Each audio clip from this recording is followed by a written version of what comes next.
পাইছিলাম, আমি আমার মতন করে হ্যান্ডেল করেছি। আমি যেভাবে সেফ হওয়া দরকার আমি সেভাবে সেফ হয়েছি।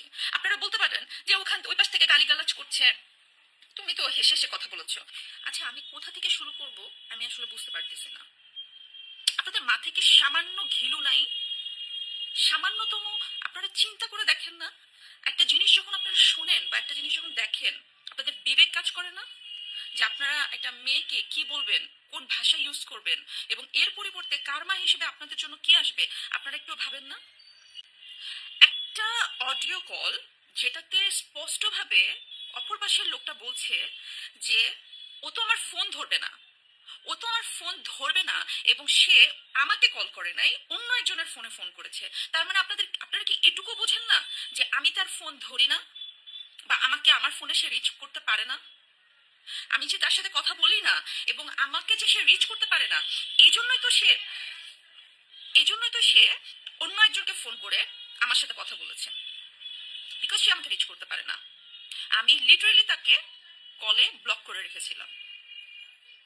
সেই স্পষ্টভাবে বলতেছে যে ও তো আমার ফোন ধরবে না। সেই স্পষ্টভাবে বলছে যে আমি র্যাব পাঠাবো, এনএসআই পাঠাবো, ডিজিএফআই পাঠাবো।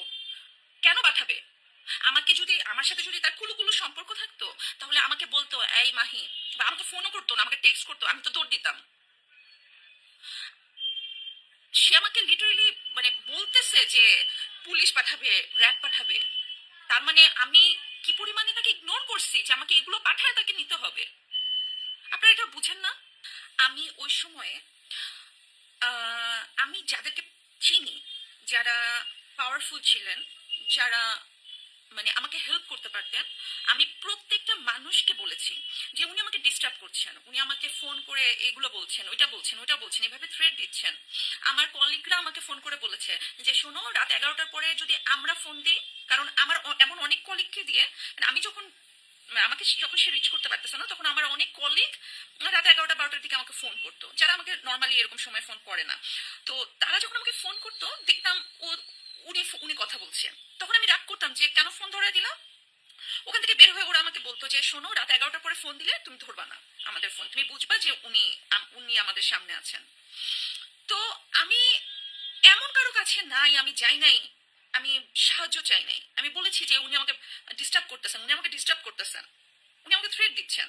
কিন্তু সবার একটাই কথা ছিল যে উনি তো আসলে মন্ত্রী, উনার কি করব, বা কোন পুলিশের কাছে আসলে মানে আমি রিচ করতে পারি নাই কাউকে।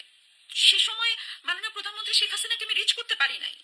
তার তার যদি সম্ভব হতো আমি তাকে রিচ করতে পারতাম, আমি তাকে ফোন করে বা আমি তাকে টেক্সট করে জানাতে পারতাম যে এটা, অবশ্যই তিনি তখন ব্যবস্থা নিতেন, আমি বিশ্বাস করি।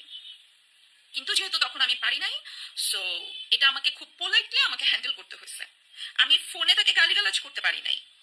তখন আমার পাশে রকিব ছিল না। রকিব থাকলে অ্যাটলিস্ট রকিব হয়তো বা গালিগালাজ করতে পারতো। তখন এমন কেউ ছিল না যে উনাকে, যে তার বউকে ডিস্টার্ব করতেছে এজন্য একটা মন্ত্রীকে গালিগালাজ করবে বা তার বিরুদ্ধে কোনো অ্যাকশন নেবে। বা সো আমি নিরুপায় ছিলাম, আমি আমার মতন করে হ্যান্ডেল করেছি। আমি যেভাবে সেফ হওয়া দরকার আমি সেভাবে সেফ হয়েছি। আপনারা বলতে পারেন যে ওই পাশ থেকে গালিগালাজ করছে, তুমি তো হেসে হেসে কথা বলেছো। তো আমি কিভাবে কথা বলবো? আমি কি উনাকে গালিগালাজ করব, পরে আমার আমার কোনো ক্ষতি হয়ে গেলে তখন আপনি মানে দায়িত্ব নিতেন না? আমার মনে হয় যে আমি তারপরে যতটুকু শুনেছি, খবর পেয়েছি যে আমাদের ফিল্ম ইন্ডাস্ট্রি বলেন, নিউজ প্রেজেন্টার যারা আছেন, সিঙ্গার আছেন, এমন অনেকে আছেন, অসংখ্য নারীরা তাকে দ্বারা বুলিং হয়েছে। সো এটা আপনারা বুঝবেন না। আমার মনে হয় আপনারা মানুষ না, আপনারা অমানুষ। যদি অমানুষ না হতেন, একটা বাচ্চাকে নিয়ে কথা বলতেন না, একটা নারীকে এইভাবে অসম্মান আপনারা করতে পারতেন না। রাজনীতি এটা ডিফারেন্ট বিষয়, রাজনৈতিক বিষয়ে কথা বলাটা এটা কিন্তু পুরাটাই ডিফারেন্ট বিষয়। আপনি একটা মেয়ের চরিত্র নিয়ে কথা বলতেছেন যেটা আপনি জানেন না।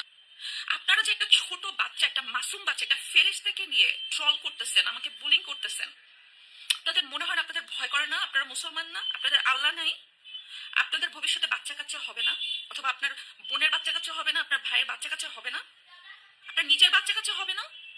আপনার মনে হয় না যে আপনার এই কথাটাতে আল্লাহ অসন্তুষ্ট হয়ে আপনার বাচ্চাকে অটিস্টিক বানাইতে পারে, অথবা আপনাদেরকে কোনোদিন বাচ্চা নাও দিতে পারে, অথবা আপনার বাচ্চাকে অসুস্থ বানাতে পারে? এটা তো কার্মা, এটা কিন্তু প্রকৃতি কিন্তু শাস্তি দেয়। ধরেন আমি অনেক বড় অন্যায় করেছি, আমার বাচ্চা তো কোনো অন্যায় করে নাই। আমার বাচ্চা অন্যায় করেছে? আমার বাচ্চা দেখতে যেমন হোক, আমার বাচ্চা আমার কাছে রাজপুত্র। আমার বাচ্চাকে আপনারা যেভাবে বুলিং করতেছেন, আমার বাচ্চাকে নিয়ে কথা বলতেছেন, আল্লাহ সইবে না। এটা কিন্তু একটা নায়িকা না, একটা মা আপনাদেরকে অভিশাপ দিচ্ছি। অভিশাপ দিতে হয় না, কিন্তু অভিশাপটা মন থেকে চলে আসে। যে সমস্ত মানুষ আপনারা আমার বাচ্চাকে নিয়ে কথা বলছেন, তাদের সবার বাচ্চাদেরকে আল্লাহ যাতে সুস্থ হিসেবে দুনিয়াতে পাঠায়।